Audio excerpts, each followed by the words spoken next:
so there's like this thing within the scene, right? People talk about styles, and there's a generational gap. Older generations think that the younger generations have no foundation. They have no discipline. They have no understanding of the essence, the style, the origins of where it came, and they feel like it's getting watered down. Then we have the younger generation that's just like, these older traditional styles are maybe boring, or they don't fit the music, or most often they feel confined by the rules per se of tradition.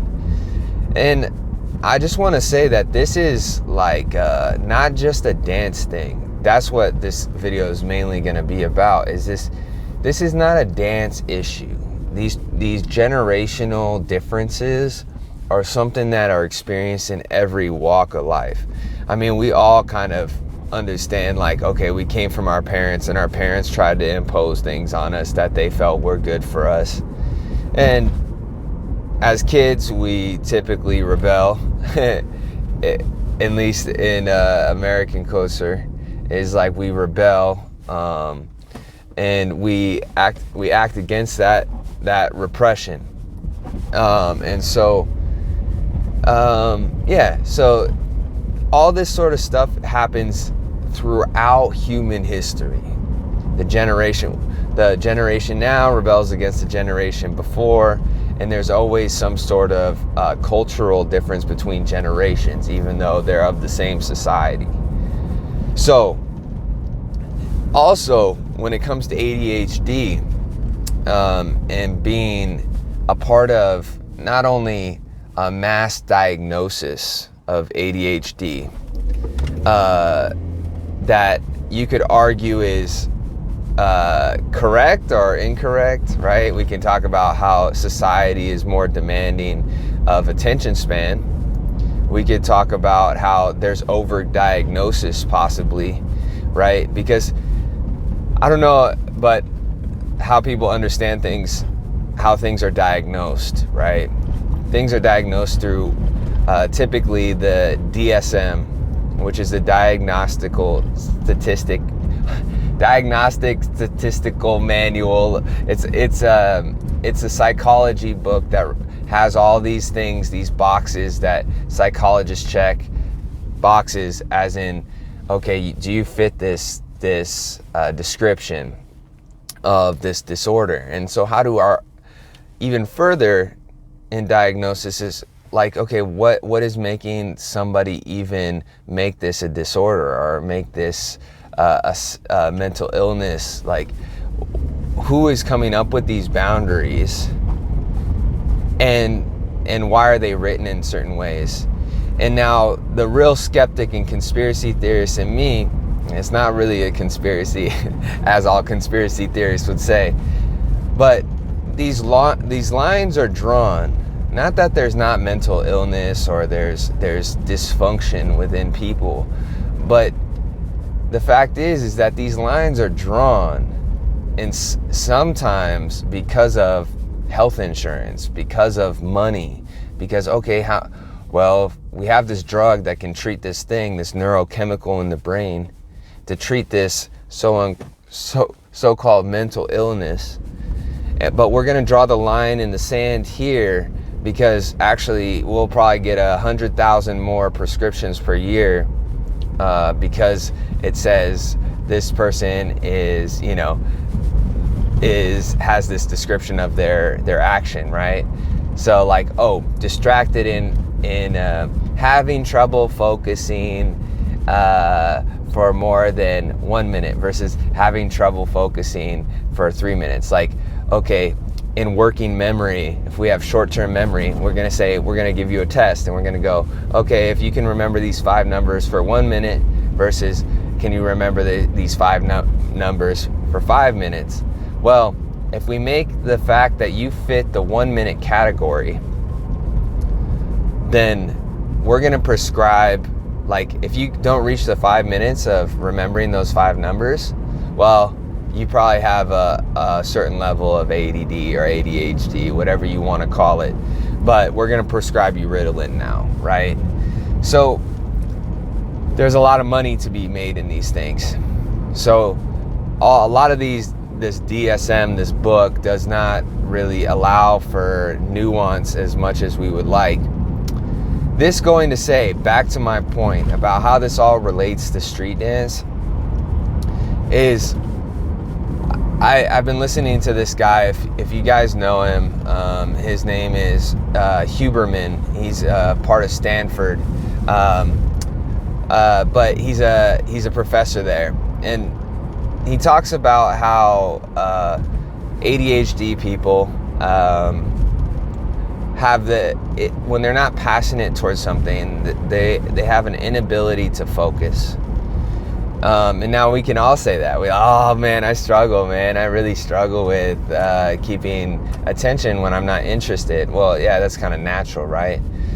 But then he breaks it down into like these neurochemicals like dopamine and how people with ADHD or norepinephrine, like all these neurochemicals that are kind of not functioning like a normal person, or like a general attention span, where maybe dopamine is low in the people with ADHD. So dopamine is basically telling you, like, when you experience something and it motivates you to do that action, so it cues you to keep doing it, right? It's a pleasure molecule. So it's like, okay, I'm experiencing joy here, I want more of that. It also drives you, right? So even if we're doing something difficult, say I'm working out and it's painful, but I go, oh, in my mind, I'm regulating that dopamine to release because I know it's going to benefit me later. I know that workout is going to help me reach my goals, which is like delayed gratification. And that's something we could get into at another time. But when it comes to these styles and the critique of generational differences, styles foundation is what we would consider impulse control. And so what I mean by that is, as dancers, we hear the music, we feel a certain way. And I always use my mom as an example. Shout out to my mom, love you. But as far as her impulse control and music comes on, she's not on beat, right? Her foundation is terrible, but she's enjoying the music, right? It's not like the music isn't there. It's motivating her to move, but she's completely off. Sorry, Mom. Completely off. She knows it. She doesn't care. She just keeps going. It's great. So with that, she has no impulse control, in the sense that she has not trained her impulses to be technically good. And it's the same with, like, say, boxing. When you're fighting, especially with striking, when somebody throws a punch, you're trained to slip a certain way and counter. So slipping is the first impulse, getting out of the way of the punch. But you're training that slip, so you're still maintaining balance, you're still in position to strike and counter. So you might slip a jab and throw a left hook to the body, right? You slip underneath, throw a left hook to the body. Those are impulses that you've trained. So that's what I mean by the foundation and styles that we're doing, is that the music is playing and we might feel some type of way, but hey, I'm gonna just robot right now, right? Impulse control. I'm not doing robot and then all of a sudden doing a bug roll to a tut, to a tick, because I'm controlling my impulse to achieve an aesthetic, to achieve the story and narrative in my mind. So when we have these generational differences, the generation of older, like the original generation, well, there wasn't as much impulse control. There was a lot of creativity that was flowing. It was a lot of just imagining and trying different things. later on, of course, foundation gets kind of solidified, right? Definitions start to come about, where definitions, words used to just be used as describers. There were adjectives like, they were just used to describe what people were seeing. But they kept happening, and they go, oh, that's what that's called. That's what that's called. And I'm teaching this, and I'm an expert in this. So now there's like a business surrounded around these words, right? And these, that people kind of grabbed history or grabbed tradition, right?